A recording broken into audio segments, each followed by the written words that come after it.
Hello and welcome to Stupid Ancient History with Midgley. And Taylor.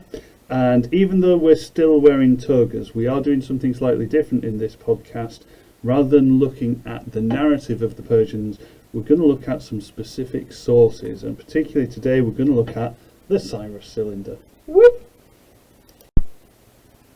So, Mr. Midgley, what exactly is the Cyrus cylinder? Thought you'd never ask, which would make a really bad podcast about the Cyrus cylinder. The Cyrus cylinder is an incredibly important artifact from the Near East, effectively modern day Iran.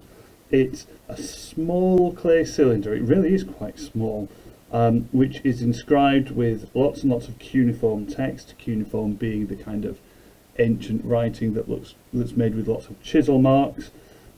As the name suggests, it's one of the few pieces of source material that can be directly linked to Cyrus, hence the name, and it still has great cultural significance in the modern world for people who claim Persian descent, particularly when the Cyrus cylinder was loaned to Iran. People queued for hours just to come and see it, so it's really quite an important thing for a lot of people. And currently it's sitting in the British Museum in a little glass case. Have Iran asked for it back if it's so important? I'm pretty sure they have, but the British Museum have decided to keep it. And that's a completely different podcast. That's a whole different argument there. No one mention the Elgin marbles, please. So now we know what it is. The obvious thing to ask is, what does it say? So, the Cyrus cylinder was created in 539 BC, and it gives a lot of detail about Cyrus's conquest of Babylon and how he ruled Babylon once he'd actually conquered it. It also portrays the previous ruler of Babylon, Nabonidus, as being very unpopular, maybe even mad. Read into that what you will. And in contrast, it suggests that Cyrus' conquest of Babylon was almost entirely peaceful. Now, I don't know about you, Mr. Midgley, but I smell a rat PR campaign. I'm not sure if it's a rat, but something certainly does smell around here. Like I said, it's really quite important because it does give us details of Cyrus's attitudes to the Babylonians, and we extrapolate that to look at his attitudes to the other people he's conquered. So, for example, a key thing in it is it details how Cyrus allowed the return of the Jews to his empire. They'd previously been expelled by Nabonidus, and apparently he even gave them money to rebuild their temples, which is nice. It's also quite important in a much broader sense, in that the Cyrus cylinder is one of these pieces of artifact evidence that seems to confirm the narrative of religious texts, particularly the Bible, which mentions the Jews' return to Babylon. So it's quite a big deal for such a small clay tablet. Hold on a minute though, okay, because the Cyrus cylinder is so closely tied to Cyrus. And it has nothing but awesome things to say about him. It can be considered, can't it, in some ways, an example of pro-Cyrus propaganda. I think you'd be pretty daft to think yes, it was you would. a fully objective, legit, warts and all biography of him. Yeah, so I mean, it's arguably something that he has had made to make himself and his conquest seem more benevolent and great than it possibly was. And it's got his name attached to it, so yeah, like I said, certainly it seems to be one of these key texts in the creation of the idea of Cyrus being great. This is one of the key texts that seems to set him aside and creates the greatness myth, and obviously this has had echoes in other sources, and yeah, it's all about, hi, I'm Cyrus, I'm great. Do you think that Boris might put his achievements on a vase? Would it be a similar kind of... Be a very small vase, wouldn't it?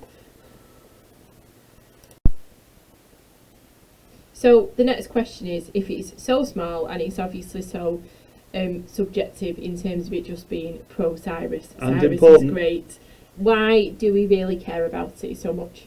Well, the thing, if we're looking at Cyrus the Great and this lineage of Persian kings, this is really kind of important to us because this is a non-Greek source which gives us details of Cyrus's campaign into Babylon.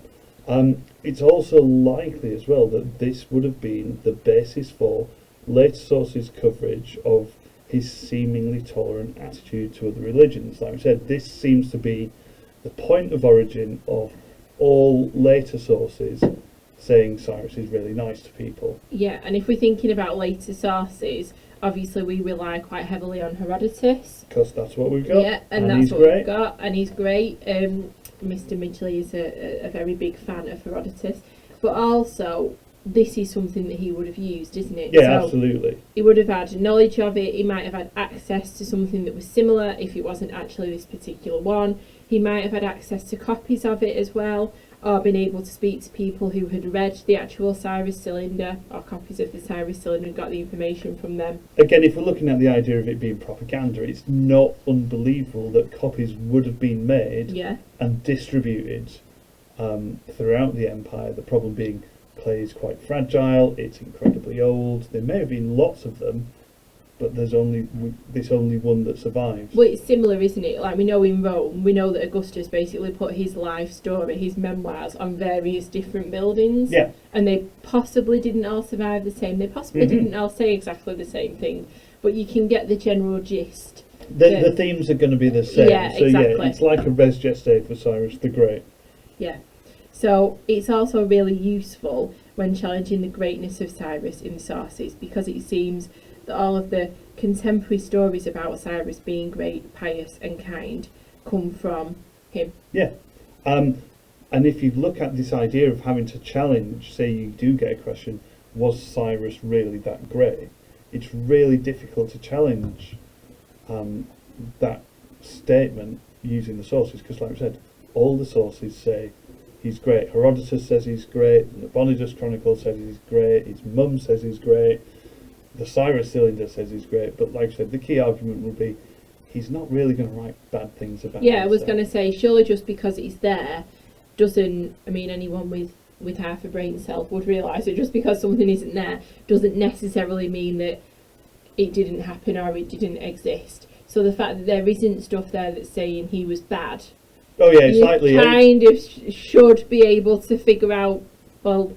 Kind and tolerant as Cyrus was, if you're writing smack about him, I'm pretty sure... Yeah, so something that you could put in an exam question would be that, yes, although there isn't other sources there that are saying negative things, the sheer point that there are no other sources, or there is a lack of them, that is an argument that you can make as a counter-argument, isn't it, in an exam question. And it seems that he's gone quite keenly into this kind of propagandist. Look at me, I am great.